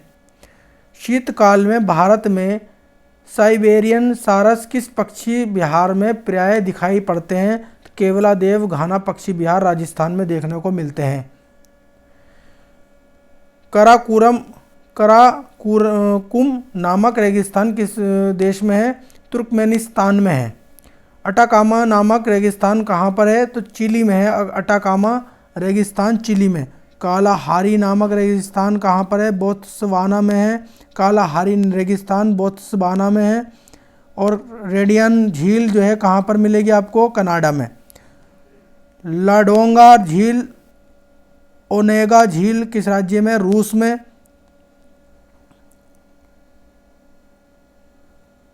बल्खा झील कजाकिस्तान में। बल्खा झील। ग्रेट स्लेव झील कनाडा में।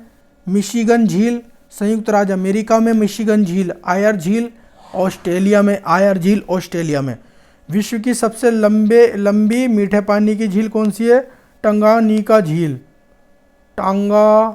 टांगानिका झील।